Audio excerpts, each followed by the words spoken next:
Yes, welcome back to Bigger Footy, brought to you by our great mates at Fox Friday Brewery. I've got JJ on the line after a big gather round. Let's not waste any more seconds and get straight into it, mate. What did you think of the game last night?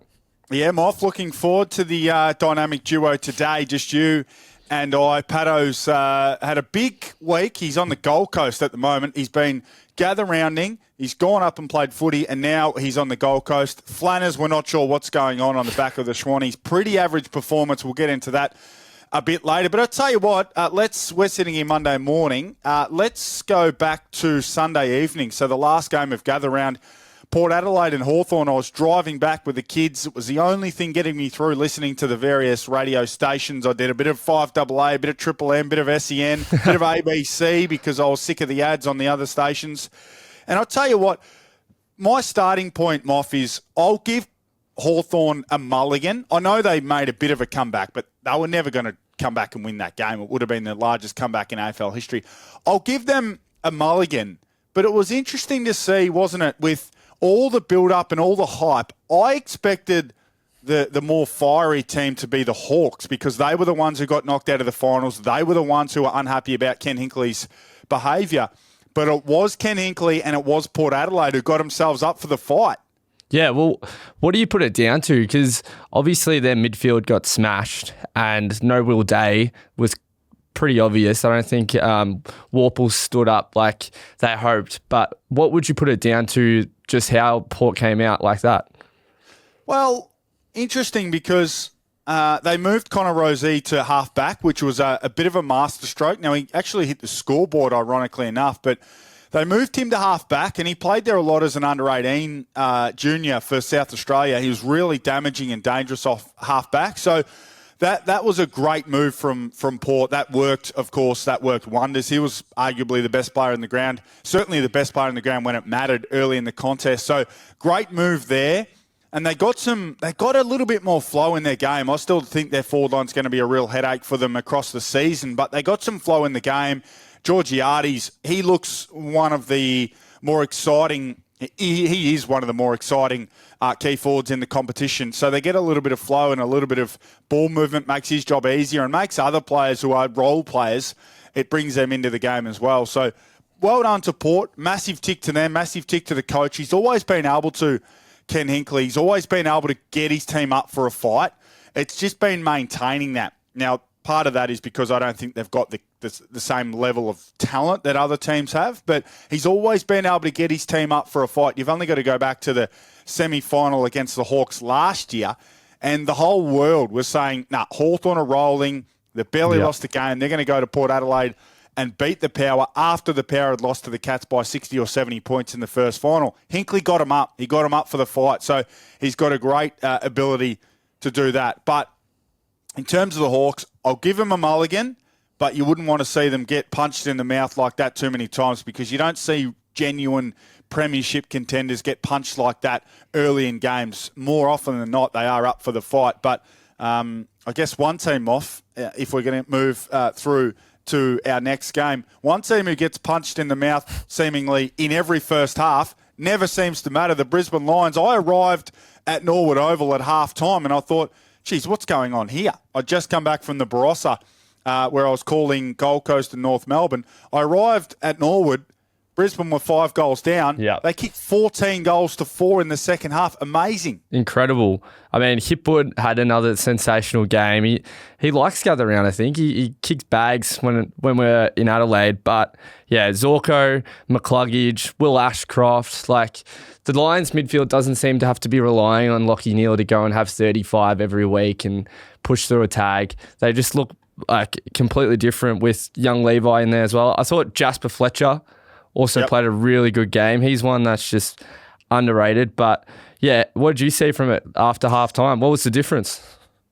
Well, I mean, Brisbane have just been doing this every week. It's remarkable. I want to talk about McCluggage for a moment because I reckon he's the one that still goes under the guard, still gets underrated. We talk about Neale and Dunkley for obvious reasons, and then you look at their forward line, and you even talk about Rayner and Bailey, probably more than McCluggage. But McCluggage is top 10, so he's 6th in the AFL for score involvements. He's 8th in the AFL for goal assists. And when you talk about him getting around the ground, that's the other element that he's sensational at. He's sixth in the competition for tackles, so he's around the footy. He's a hard worker. I love his work around clearance. He's about top 20 or so for total disposals, and he's inside the top 12. He's 11th for inside 50. So he's doing everything. He's tackling. He's a clearance player. He's got the class that we know he's always had. He hits the scoreboard. So I love what McCluggage is doing. They've just got endless options when going forward. So you take out Joe Danaher, who's a superstar and a player I've loved for a long time. But now I've termed it the equal opportunity offense. So on any given week, it can be Kalachi. We haven't seen Charlie Cameron get going at all this year. He kicked 0-3 on the weekend. Hipwood and Morris kicked 9 goals between them. Morris is getting better quickly. He's one guy that I spoke to a Brisbane guy before the season, and I said, well, who's going to be the person that you think will have a massive leap of improvement? And he said it'll be Logan Morris. He's a real jumping jack, and I heard Chris Fagan liken him to Jack Revolt after the game. So they are in the first half, they are a pretty average football team. In the second half, Moff, they are untouchable. Yeah, incredible. And going back to Hugh McCluggage, he's been named in the All-Australian squad 4 times, never been selected. But you'd have to say, after the start of the year he's had now, he's right in the mix right now. If it was All-Australian after gather round, would he be in your side, JJ? Yeah, he's in the team. Yeah, absolutely. Has to be in the team. Those numbers I've reeled off. I'd have to go back and have a good look at some other players, but I don't think there'd be many or any other players who rank so highly in. You might be high in tackles and contested possession like Libba would be, but he wouldn't be high up for goal assists, score involvements. Like McCluggage is the best inside-outside midfielder in the game at the moment. Now, inside-outside mid, you talk about probably Nick Dacos. You talk about Bontempelli, I think, fits that mould. He can go inside and be a really hard-nosed player. But Sam Walsh fits that mould. He got back to his very best on the weekend. So you think about those mids who start in the centre bounce. So therefore, I guess by name, they're an inside mid. But it's the guys that can run. It's the guys that can get on the outside as well. They're the guys that I really love because, yes, you can fight the fight around the footy, but it's can you get on the outside? Can you punch the ball inside forward 50 like McCluggage does? Can you get back and help out? Can you break the lines? And look, he's been as good as anyone, I think better than anyone doing that. So he'd be in my All-Australian team at this point, I reckon, Brisbane. It's a weird way to get to 5-0, but I'll tell you what, they look so good and they look like they've got some gears still up their sleeve, Moff. That's it. And like we said last week, there's still some players to come back in. Like we haven't even seen Duday in that lineup. And it's going to be scary. What do you think of the Darcy Harris-Andrews contest at Norwood Oval? The beauty of these grounds in gather round, certainly Barossa and Norwood, is you get really close to the action. And even for me, I haven't been to games as a spectator for quite some time. So you get to go and at Barossa, we were right up on top of the players when it's a small ground as Norwood is. And then at Norwood, I was standing on the far wing, staring into the sun for the most part, I might add. But once the sun dropped, you just get a great view and perspective of how fast the players are, what goes into stoppages, what happens behind the footy. You can hear the players talking to each other. It's really unique. And I was watching the Andrews and Darcy match up really closely, and Darcy took a couple of marks, won himself a free kick early in the third term, and you thought, well, he's going to be the one to break this game, like fully end the game. He's going to put Brisbane to bed. And then Andrews really went to work physically on him. So anytime he was in the area or going to be the kick down the line, Andrews was basically not bear hugging him, but doing enough to not give away a free kick, but not allow Darcy to move before the ball had even been kicked. So he was being really physical with him, and Darcy was unable to get that. He was unable to get that gather and run and jump and stretch up those arms where no one else in the competition can reach. So I loved seeing those two go at it. It was a really good comeback from Andrews because Darcy looked like he was going to take that game over again. He was a little inaccurate, but I tell you what, it was a spectacular game. The Dogs had their moments, of course, in the first half, but Brisbane just far too strong. And in the end, they won quite comfortably. Like they were running away from the Dogs. I mentioned I was at Barossa before that. It was Gold Coast and North Melbourne. Pretty good game. Yeah. Pretty good game for 3 quarters. I think 20 minutes into the third, so not long remaining in the third quarter, North Melbourne hit the front. Melbourne were in front. They rallied hard in the third quarter and then end up losing the game by about 50 points. So, again, just unable to finish. And in the last quarter, and again, being so close to the action, you get to experience it. The Roos, I never want to say a team turns their toes up, but like the week previous against Sydney, as soon as they realised, the Kangas, that the game was probably out of their grasp, they offer nothing. Yeah. Would you put it down to lack of fitness, or is it just immaturity of a young side why they weren't able to run out the game? It's immaturity. It's definitely not fitness. It's just because we saw them run over and completely outrun Melbourne in the second half in what was their best performance of the year. So there's just so many, and I've had North Melbourne, I think 3 times already live this year. So I've seen them more than I've seen any other team in the early part of the year, and I've been expecting and hoping for a little bit more from them. But it was a team. So Gold Coast got their tail up, and Gold Coast are really used to those conditions as well. So it was incredibly hot, but it was just as soon as things went against North. Zerha started giving away free kicks. Paulie Curtis gave away a couple of free kicks. So some silly stuff, some pressure relievers. Some brain fades. So you start fades. to build a bit of pressure, and then you just give it away with a silly free kick or a down-the-field free kick. But I think maybe the story is just the fact that Gold Coast, and we've been talking about this for a couple of weeks, they are just the real deal. They're deep. They're potent. They've got luxuries all over the place. Flanders and Humphrey and these guys don't get to play midfield at all. They're genuine midfielders. They're genuinely good enough to play midfield. And Ben King, trying to get some numbers, Moff, on, he had, I think, 6 disposals for 5 goals. He had 1 terrible handball, and his other 5 touches were all goals. So he's the most efficient key forward in the game. I don't reckon anyone would have a better strike rate, goals to disposals in the AFL. It might have been Jai Amos, but he's barely touching the footy at the moment. So the Suns the real deal, and again, the Roos pretty disappointing.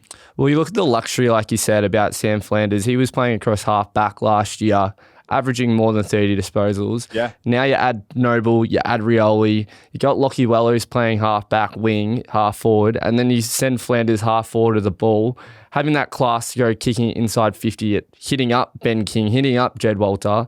It's exciting for the Suns. And I'm looking at their fixture now. They've got Richmond next week, Sydney the week after, who aren't travelling that well, and then a big Q clash in round 8 with Brisbane. So they might head into that game with Brisbane 7-0, 8-0, whatever it is. Yeah. That'd be amazing. There's a bit of chatter around that. The AFL's given them an easy draw. I saw Damien Barrett talking about other clubs being annoyed the Suns have been given an easy draw. I find that stuff so laughable and so ridiculous. When you look at the fixture, who's the winner of the fixture? And then we know, on average, 3.5 teams per year fall out of the 8 and 3.5 teams go in. So what does an easy fixture even mean? Like, I understand, there are a couple of teams like Carlton were supposedly going to be a top 4 team, and they get to play West Coast twice. Well, guess what? Carlton aren't a top 4 team. Yeah. So the fixturing stuff really baffles me. And the other thing is, I had some people tweet me and say, oh, well, the AFL wants Gold Coast to do really, really well. I'm like, of course they do. Of course they want a team that's got no fans, no members to just completely dominate the competition. That's just going to make a whole heap of money for the competition. So I find that a bit laughable, but you are right. They do have a chance to get to sort of 7-1 or 8-0 or whatever the case may be. And I don't think it's I know it's not because they've got an easy draw. It's because they're good. Yeah. Well, like you look at their fixture earlier, they had Melbourne at the MCG 12 months ago. They couldn't win away from home. Yeah, that's right. And Melbourne were still a solid side. So no one could predict that, like, when you're making the fixture in November last year, that, Gold Coast are going to beat Melbourne by 10 goals on the MCG. That's right. So I'm exactly with you, JJ. It's just what it is. And one other thing we want to talk about is the midfield battle. Obviously, this week, LDU signed a massive deal for North. Now, you put this forward. LDU, we reckon he signed 7 years at, 1.3 million? That's what they've said, yep. So what would you give Rao at the end of the year? Well, I'm going to fire it back at you firstly. Which player would you rather in your team? Matt Rao. Easily? Easily, yeah. I'm not as I agree. I'd go with Rao, but I'm not. It's not an absolute walk up start that I'd pick Rao each and every time. Davies Uniacke he's a really likable young man. Not that has too much to do with it because Rao is as well. But Davies Uniacke has a skill that not too many others have. And that's that breakaway from contest, that run out of stoppage skill. Now that's pretty rare, and that's a really juicy commodity in the AFL. But Rao has been able to transform himself from just an absolute inside pig, like a bull at the contest, and he's shrugging tacklers and he's trying to stand up like Dangerfield used to with 2 or 3 guys hanging off his back. He's now doing that, but he's running away from people, so he's not trying to just shrug people off and get a handball out to receivers. He's actually sort of getting away from contact using his feet. And I've heard some conversation that he's employed a sprint coach and he's worked on his running technique. Well, it certainly looks like it because his ability to get away from tacklers and evade tacklers, use both sides of his body, he's the perfect blend at the moment. He's still an inside bull. He's a hunter. But, I think Rao and you got to keep in mind, Moff, that LDU got 7 by 1.3 to stay. Yeah. So what does it look like for Rao to leave? Yeah. Now, it's looking more and more likely that he'll stay because the Suns are playing really good football, and I think that's what he's truly after, a winning culture and a winning team. But you've got to imagine that Rao is now 7 years is the minimum. He could probably fetch 8, 9, 10 years elsewhere, and he could certainly fetch 1.6, 1.7 on the open market. Wow. So I'm with you. I'd take Rao first, but no, it's not a massive gap.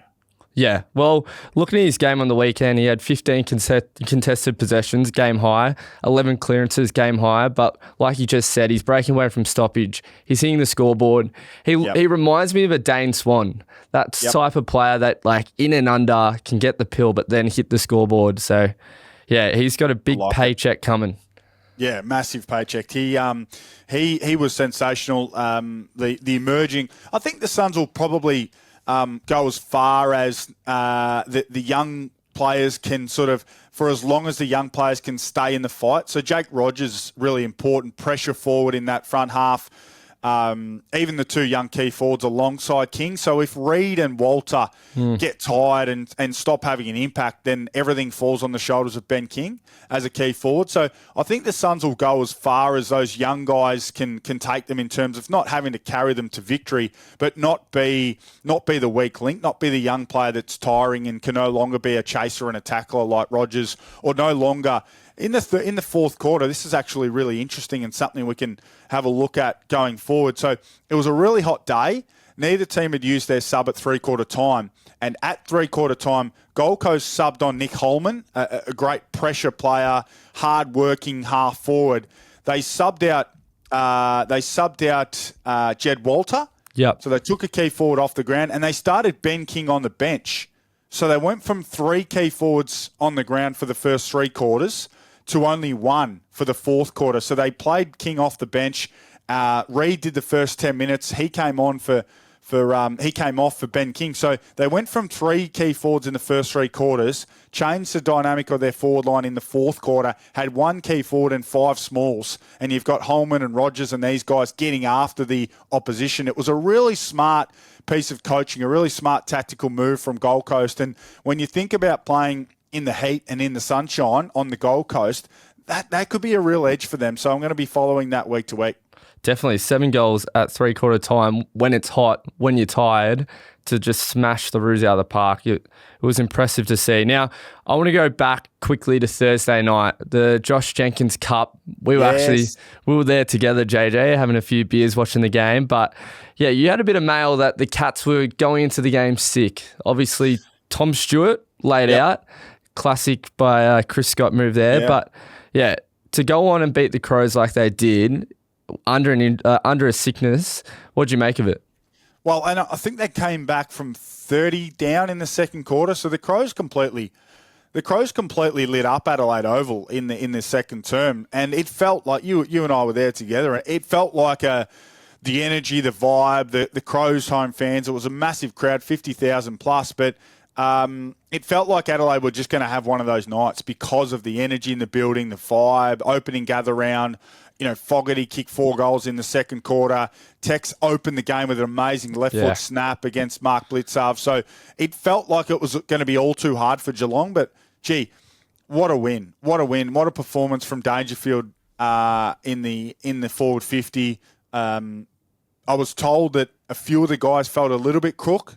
I believe they were trying to bring across emergencies or players to be there on standby on the day of the game. So that tells me that it certainly came up overnight or in the morning of the game. So less than ideal preparation. I saw the coaches when I arrived at the ground. I saw the Geelong coaches gathering on the ground.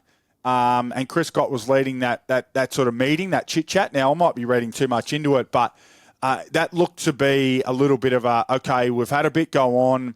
Let's sort of settle and calm the troops and let's get to work. So it was really interesting. And I must be honest, Moff, I've been a little bit lukewarm to Dangerfield as a forward because so much of playing in the forward line is about being a part of the system, not being the Tony Lockett, the system is the player. Yeah. And I thought Danger is one of those guys where it might be the system is Dangerfield, and it was a little bit, but he's been able to fit in and slot in with the other forwards. Jezza Cameron's there and Tyson Stengel and Ollie Henry's been able to slot in. I didn't know he still had this level of dominance. I didn't know he could still take over a game like he did on Thursday night because he is 35 years of age. He's played 340 games. 100%. And playing as that medium forward that has to run and jump at 35 years old for his body is impressive. Like we saw across the weekend, these ageless superstars like Danger, like Sidebottom that we'll touch on in a bit. It shows why Geelong are still so good because they can hang on to these players and they're still playing good footy. But Bailey Smith as well, he's come back from a knee injury, 12 months out of the game, and his first month of footy has been incredible. What do you make of it? Yeah, it has. It's been sensational. It's been far beyond anything I would have expected from him, and even probably what the Cats could have expected from him. And he's incredibly important. Max Holmes has been, kept out of games through taggers in the previous couple of weeks. Adelaide decided not to tag him, which was a big mistake.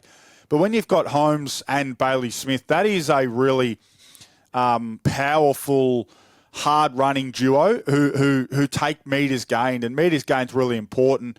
And I hear a lot of people. I was standing at Norwood Oval on Saturday afternoon, and Dogs fans are talking about Bailey Smith and he went at 50% efficiency, but that's lazy to look at that and just think, well, he's not that good because his efficiency is not as high as some other players. He is a player who gets the ball, carries it at speed, and plays with burst and kicks it long generally. So his efficiency is never going to be super high. Max Holmes is the same. Max Holmes gets it, takes on the player or players around him, kicks it as far as he can so that you give forwards or the guys ahead of the game an opportunity with quick ball movement in a one-on-one opportunity. And sometimes those guys lose those contests and that kick becomes inefficient. So don't worry about the efficiency when it comes to Bailey Smith. If it gets down into the 30s, then we've got a problem. But I reckon he's been superb, probably the pickup of the year to this point because he's completely transformed that midfield. And with those two guys around the footy, all of a sudden Geelong's on-ball group looks pretty good. Yeah, well, like you said, they were ranked 1 and 2 on ground for metres gained. So it was just unreal being there on Thursday night. I was watching it in and out of conversation with you boys, but it felt like they just creeped back into the game. Obviously, it's an Adelaide crowd we're in gathering on, but I'd have a look at the scoreboard and forget that they're actually in front because it was just dead quiet. The crowd was there for Adelaide and Geelong just did that job coming back from 5 goals down. Now, if we move on to Friday night, the Swans versus the Pies, Flanas, this is probably why he's not here today, is because he doesn't want to face the music. Where do we start? I mean, Nick Dacos, James Jordan tag, that was always going to be a talking point of the night. He just ripped through and played through that tag. And what did you make of his game? Yeah, really, really strong performance from Nicky Dacos.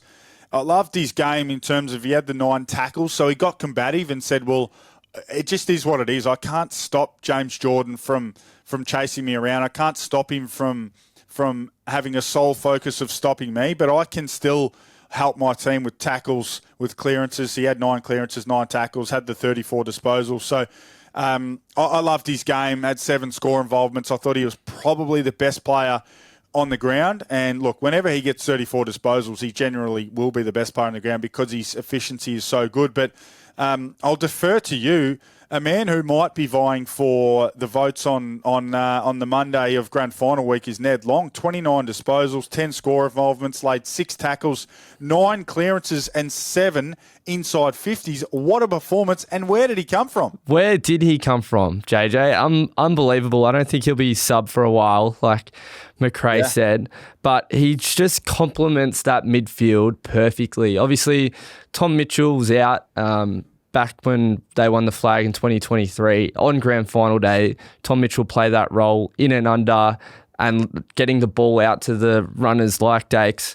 But yeah, Ned Long, he's just a bull. And he goes hard, he runs hard, he attacks the ball hard and brings defenders to him. They have to tackle him. So you bring in 1, you bring 2 defenders, and then it lets these other boys off the chain. But yeah, what a find by the Pies. I did not predict this from Ned Long, but what do you think? Well, I think that's what I spoke about before the season when we talked about Collingwood and their willingness to go all in with their older players.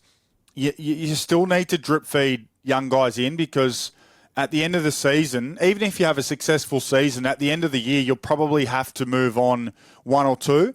And so that you don't drop away next year, you need to replace, if Sidebottom finishes up this year or if Jeremy Howe finishes up this year or Pendles finishes up this year, you need to be able to replace them with a competent or certainly an improving AFL player. So if you're putting someone in who hasn't been exposed, who you're not sure about, and may not make it, then you're in a bit of strife. But Long's getting the opportunity, demanding the opportunity, and now all of a sudden, and this is what I saw and what we've spoken about with Brisbane last year and with Geelong a few years ago, you lose a Lockie Henderson, but you bring in a Sam DeConing, and you get better as a team. Yep. So if you lose still Sidebottom, if you lose you lose a Tom Mitchell, but you bring in a Ned Long, then I think you get better because you've got that youthful exuberance. You've got a different, real point of difference in the way he goes about it. You've got someone who's a little bit more powerful, a little bit more dynamic, can cover the ground a little bit more. So that's how you improve, but still stay around the mark as an older team. So he's one they've found. They'll have to find 1 or 2 more, though, I reckon. They're pretty good at finding a few like that. Obviously, Darcy Cameron played his 100th game on the weekend. Ex-Sydney player, didn't get a chance really there, and he's come in and he's now one of the best ruckmen in the comp. Now, I want to put one to you, JJ. What's gone wrong with Sydney? Obviously, they've lost by 5 goals. They've got some big outs. There's no doubting that. But their forward line just doesn't look cohesive. I think they're playing too tall. I want to get your thoughts. Yeah, it's interesting, isn't it? I mean, I think Amati has pinched a hamstring. They were saying cork, but to me, the way he left the ground, he walked straight off. He wasn't necessarily in pain, but he walked straight off through the mouth guard and walked straight to the back. I think he's done a hamstring. I mean, we'll find out probably today or tomorrow or the next couple of days what that looks like, but I'd say he's probably in some bother. So that might help them in terms of they've got no choice but to go a bit smaller. I spoke about it last week. Even though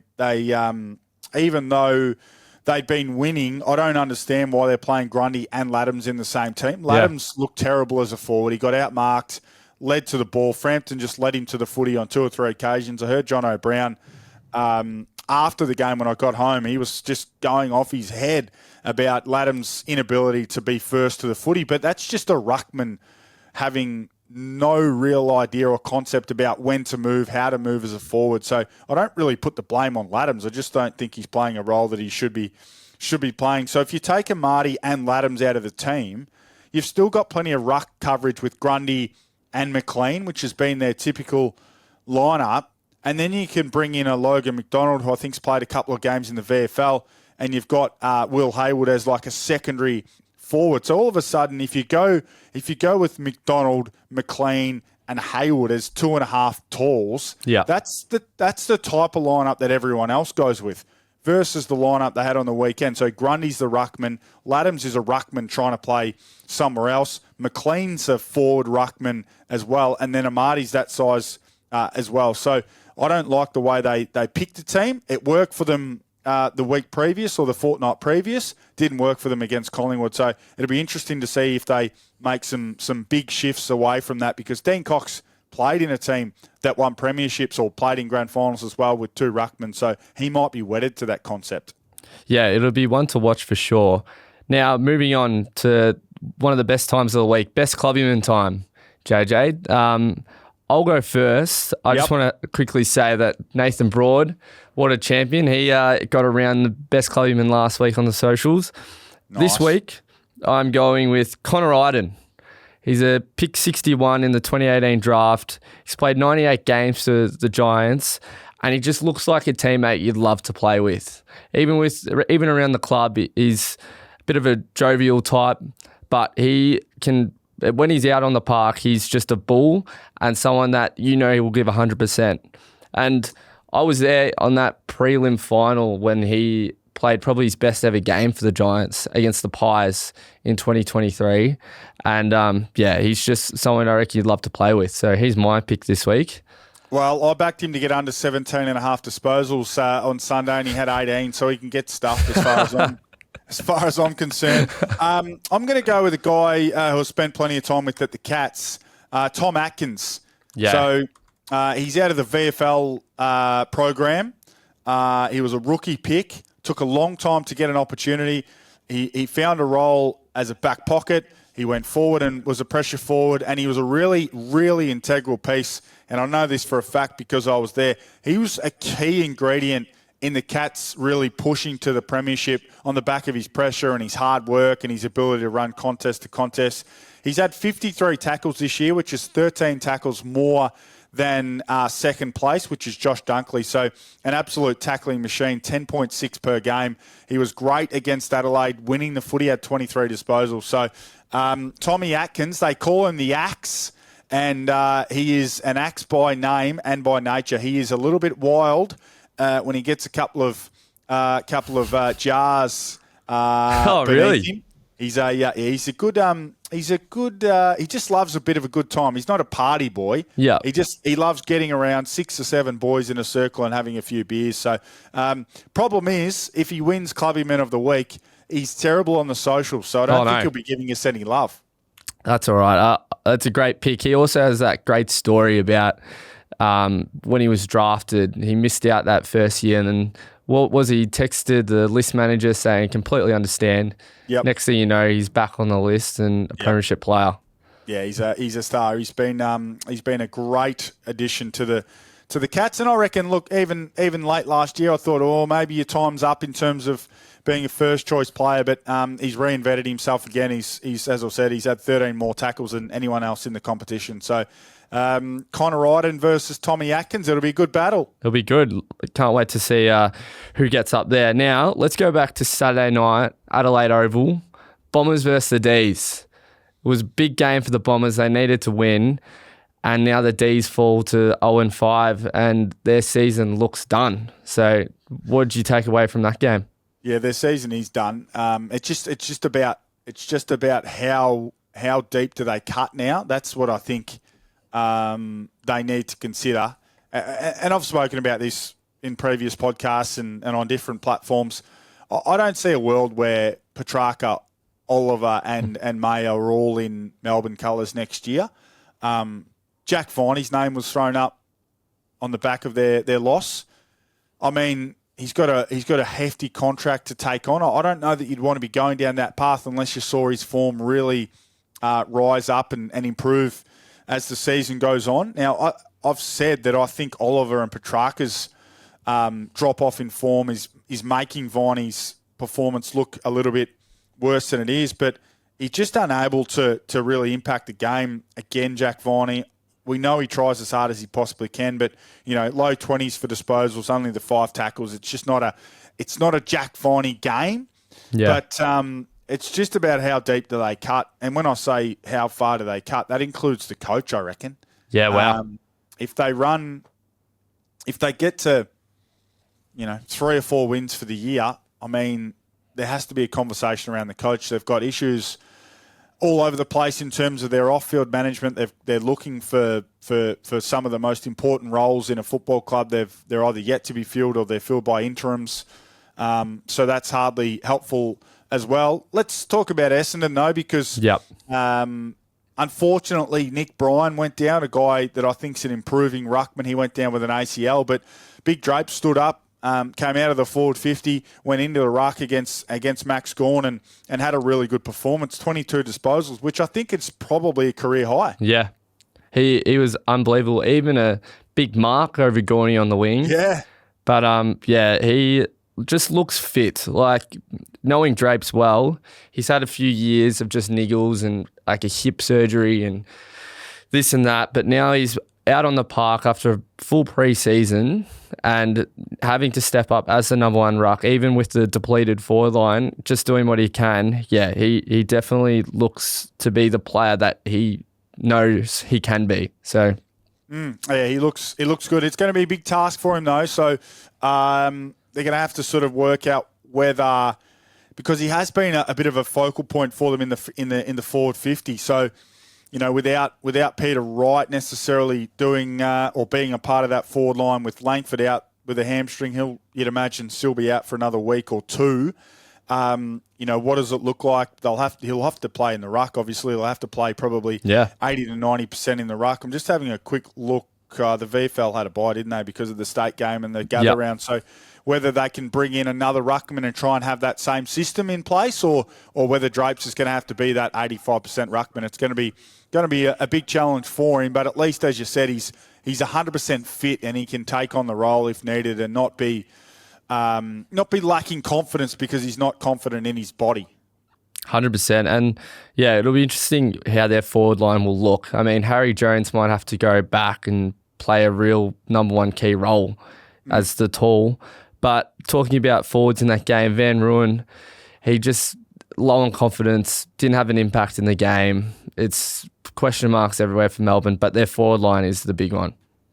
Yeah, well, I think when you couple, everyone can now see how bad their forward line is and functions, but equally their clearance game's fallen through the floor. I think last week, going into the weekend, they were 17th for clearances. So, we look at the names and we think, they should be a great contested possession team, a great clearance team. Well, they're not. They're 17th, or they were, but going into the weekend. So they've fallen away in that phase of the game. So a forward line that needs supply and needs a lot of opportunities is now getting less and less and less in terms of clearance wins. So yeah, they've got plenty of problems. There's no doubt about that. Van Rooyen, you've got to wonder. And no, I've never been of the view that he'll be a superstar key forward, but I've certainly been of the view he could be a really competent number 2. Yeah. Or he could be a really competent sort of 1.5 goals per game, chop out in the ruck,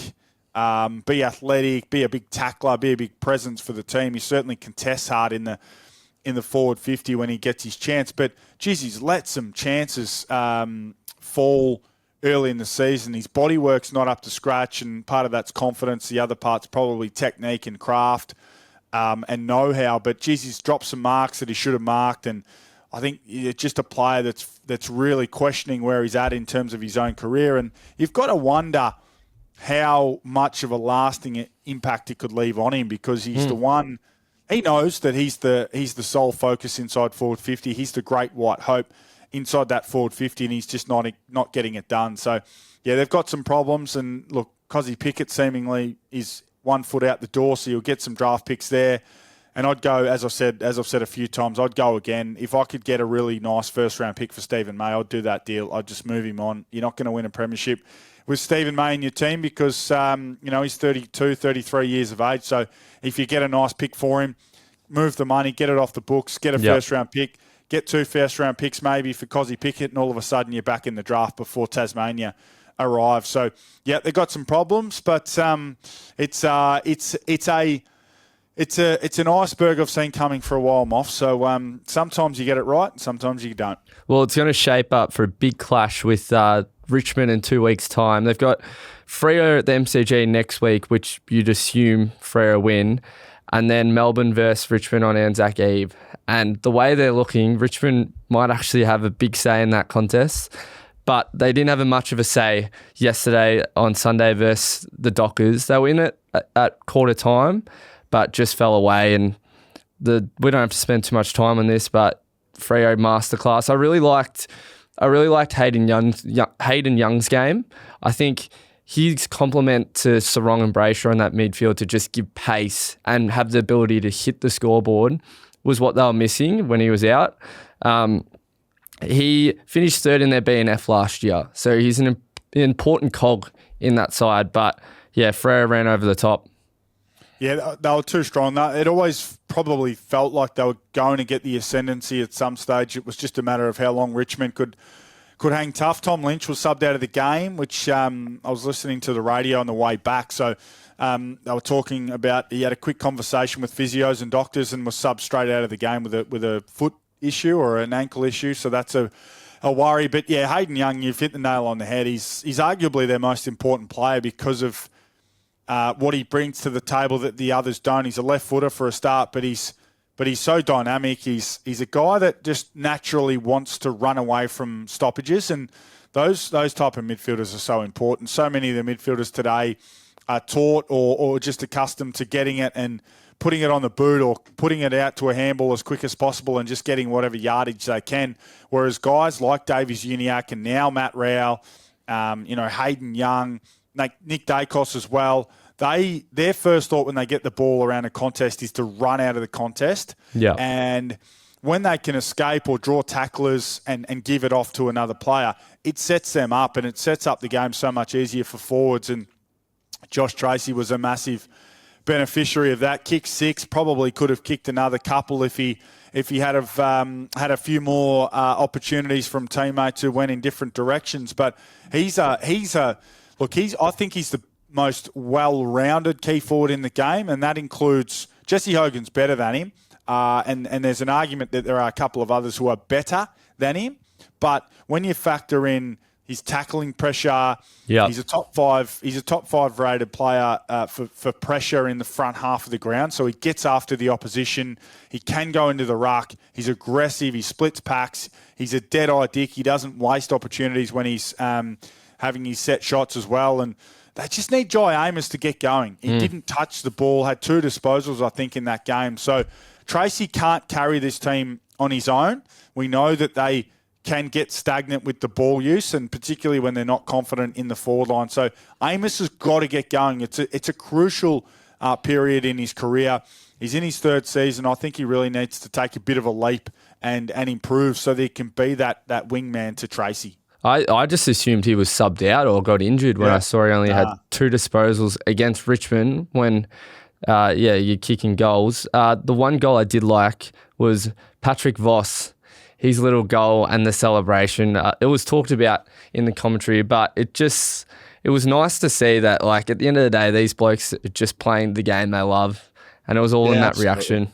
So. Yeah, it's good to see. It's good. He's a really competitive player. I mean, he's got a bit of a ceiling on his overall talent level, but he plays the game hard and it means a lot to him. So, it was good to see him get some reward for effort, and Fremantle do the job and get ahead of the ledger. So, they start zipping 2, but all of a sudden I think they're 3-2 and they get a look at, I think you said do they play the Ds this week? Yeah, they got the Ds at the MCG.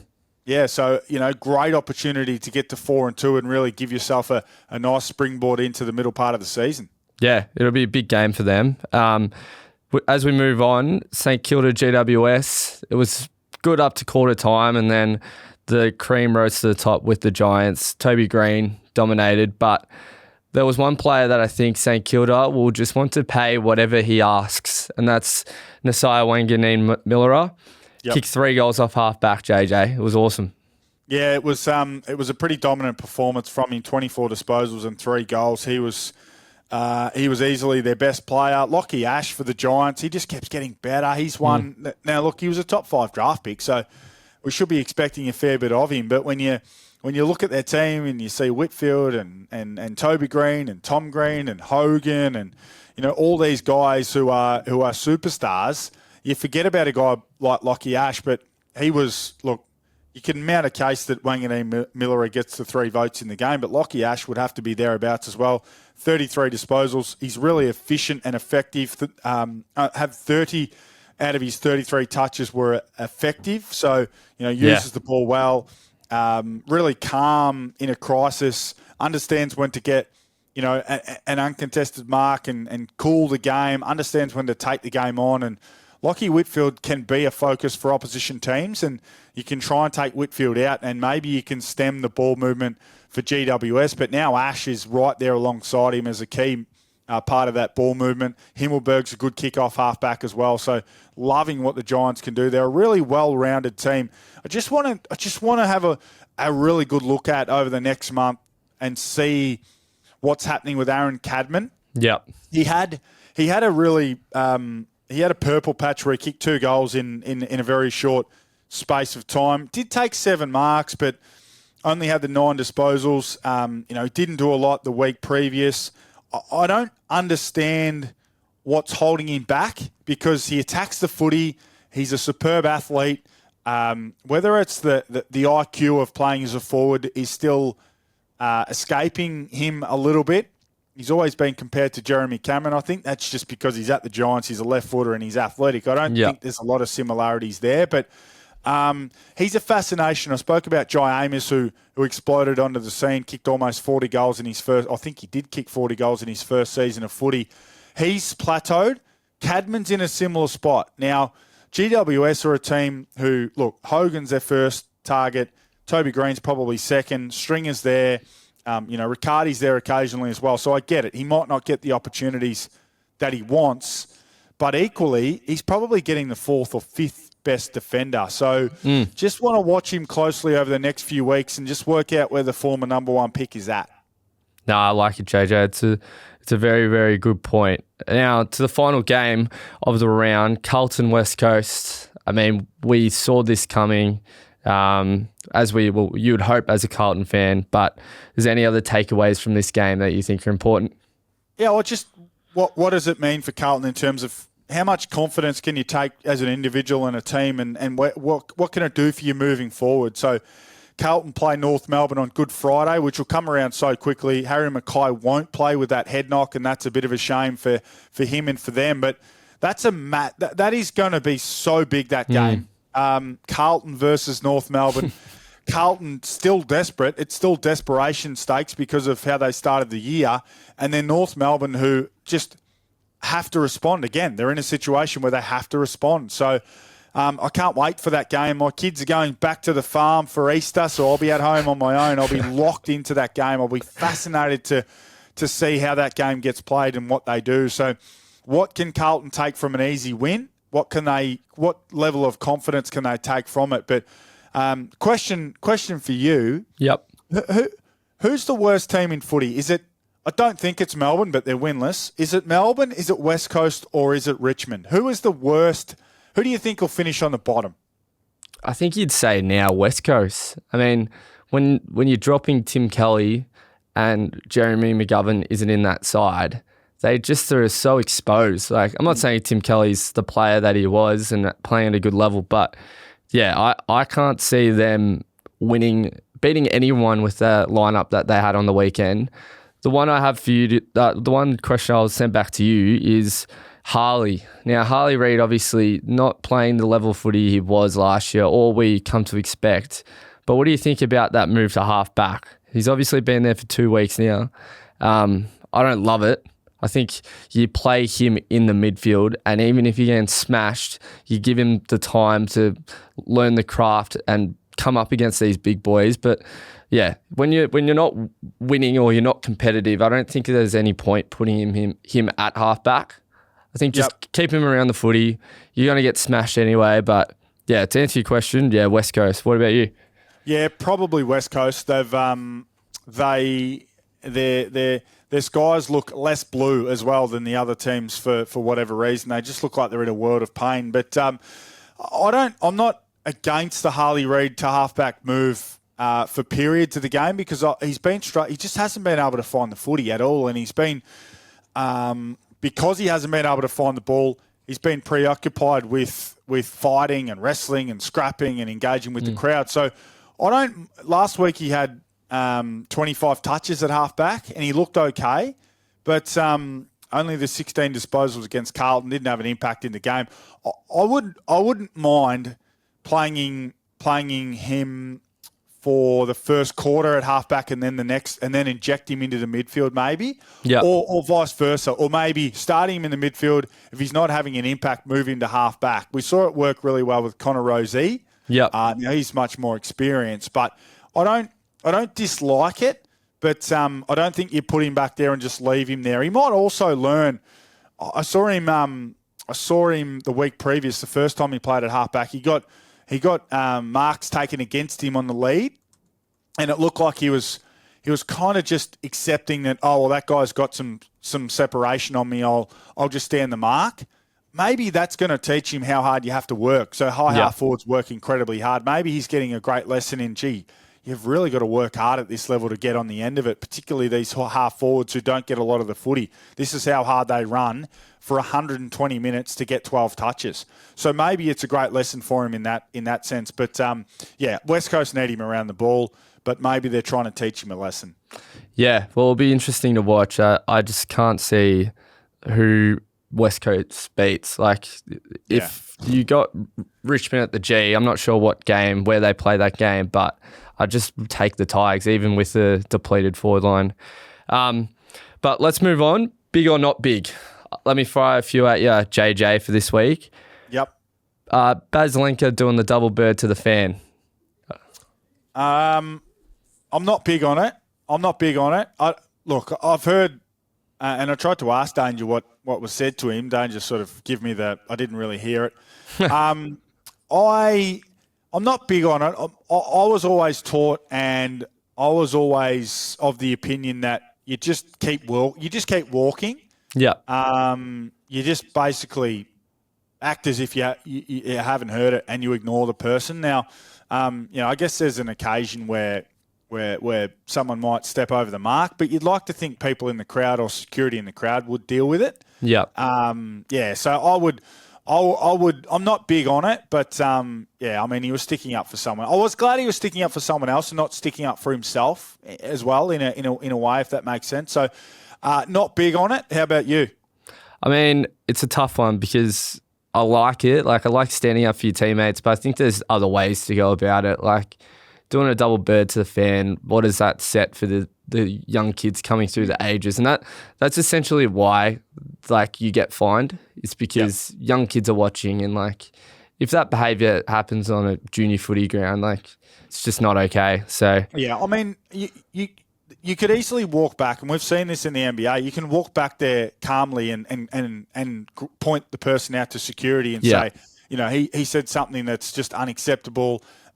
Please deal with him. Like, you can do it in that manner, and I think everyone would have thought, well done, how mature of you to handle it in that way. So I don't mind that he was remonstrating, but just chose the wrong way to go about it. I'll throw one back to you, Moff. Yep. Big or not big, Matt Rowell is a top 5 midfielder in the game right here, right now. Wow, that is honestly. Yeah, he probably is. I think to start the season, I think he's in that All-Australian team. The Suns are undefeated. He's winning all the contested possessions. I'm trying to think off the top of my head who would be in front of him. Well, I'll give you a few names. Nick Dacos. Yep. Tom Liberatore would have to be in the conversation. Yep. Jack McRae, even though he had a quiet one on Sunday, he's in the conversation. Because you got to think specifically the form through the first 5 weeks of the season. Yep. Jack Sinclair, who else is... McCluggage would have to be in that conversation.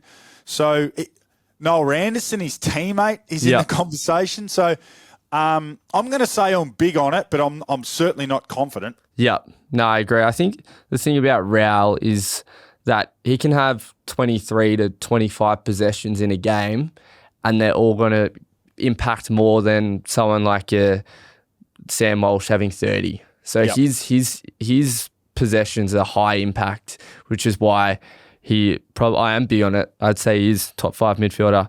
All right, I got one for you now, JJ. Big or not big, the Lions will get their first loss this Thursday night against the Pies. I'm not big on it because I'm not confident, but I'm tipping Collingwood to surprise them on Thursday night. I'm just been typing up my preview for Sportsbet's website, and I've tipped the Pies by 5 points. I just think, the Lions are right for the picking. They have to be, just by the nature of the game, the nature of the beast. I reckon they're right for the picking. So I'm thinking there might be a few. I've written 4 or 5 of the games for this weekend, and I reckon the Pies can upset Brisbane. I reckon the Roos will beat Carlton. Yeah, I really do think that's a great opportunity for North Melbourne to get the job done. No Harry Mackay as I've referenced. So I think there can be a few upsets. I even give Adelaide a big chance against GWS. So Adelaide have gone 3 straight now. They've dropped 2. Yeah, and they've got the Giants in the house on Saturday afternoon. So it's a really interesting weekend of footy, and it finishes Monday, Easter Monday, Geelong and Hawthorn. Like that all of a sudden becomes a gigantic game. Geelong look really good again, and Hawthorn will want to respond after a pretty terrible performance Sunday night. So I'm tipping your Pies to upend the Lions, but I'm happy for my Lions to win. Yeah, no, it's some really good fixturing this week. I think going back to that North game on Good Friday, Carlton have pumped North every time they've had that fixture, and it's to the point where the AFL has been like, okay, do we take this off North Melbourne, even though it's all the good stuff that they do with the Good Friday appeal.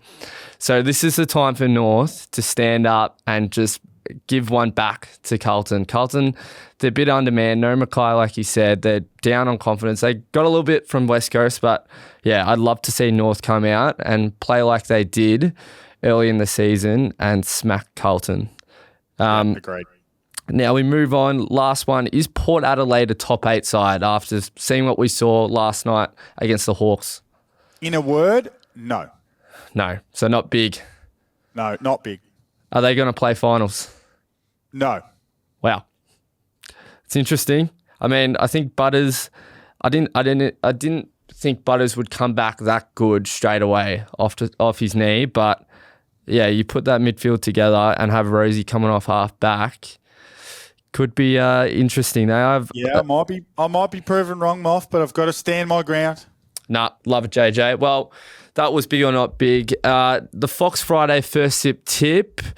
We haven't got a winner this week. I was having a look this morning. It's going to be jackpotted again to $300. There was a good one where it was Bobby Hill and Elliott to combine for 5 goals and Darcy Moore to get 10 intercept marks. Now, Darcy Moore was game high in intercept possessions, but he only had 3 marks, so we couldn't pay that one. Yep. But that was hard on him. That's it. That was the close one. And also just want to apologise for that horrendous video that we put out on Friday night of that was Patto getting in the content creating seat. He's like, I'm in charge.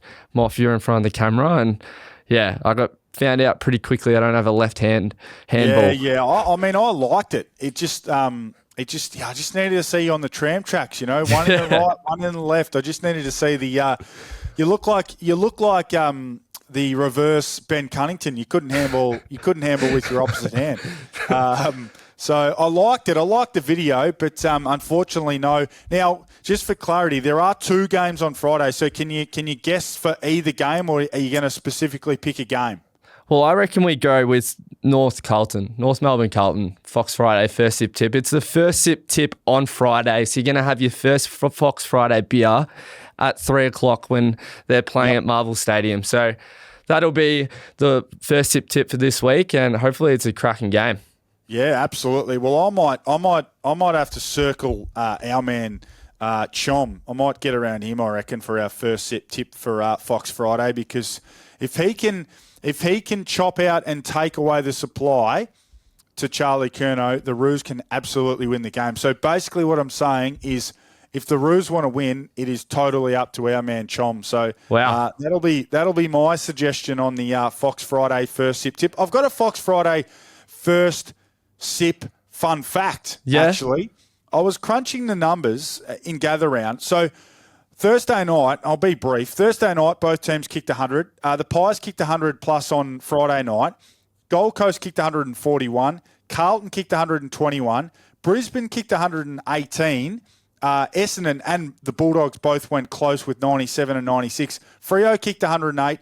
GWS kicked 110 and Port kicked 121 whilst Hawthorn kicked 91. So 1, 2, 3, 4, 5, 6, 7, 8, 9 teams Far out. kicked more than 100 points, and we had 3 teams kick 90 plus. I don't know that that's happened for at least a couple of years. I went back through all of 2024 and I couldn't find a round with more than 7 teams kicking 100 plus. So not only did Gather Round deliver off the field, on the field, the teams just said, bugger the defense and the defensive structures. We are going to try and score. So how good? That's awesome. It's been another successful gather round, I reckon. It was my first gather round at Adelaide, and I must say, from the moment you get off the plane, you know it's gather round. The activations, the city buys into it completely. So I don't think you can take it away from Adelaide. I don't think it'll work in Perth because it's just a bit too far for these Victorian families. But I loved it, and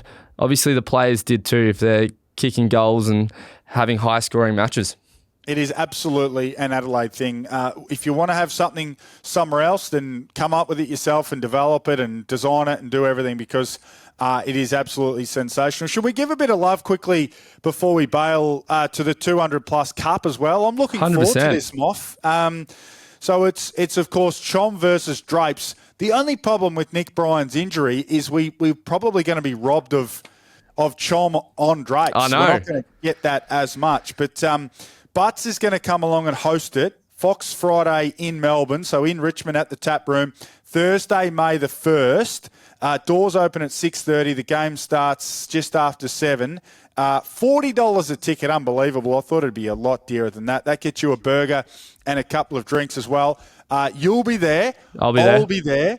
Butts is going to be owning the microphone because he's a microphone pig, and we're going to watch Drapes and Chom go at it. So make sure you jump on the socials and get a ticket, Moff, because I'm looking forward to that. Mate, I can't wait. Like, the value, not only get 2 beers and a burger for $40, but you also get to come out and hang with JJ and Patto from Bigger Footy. So if that's not value for money, I don't know what is. So it should be good. How good, and we get to listen to Butts on the mic. So that's going to be good fun. So that is May the 1st before Essendon and the Roos go at it. So if you hate Marvel Stadium like you do, Moff, don't worry about Marvel Stadium.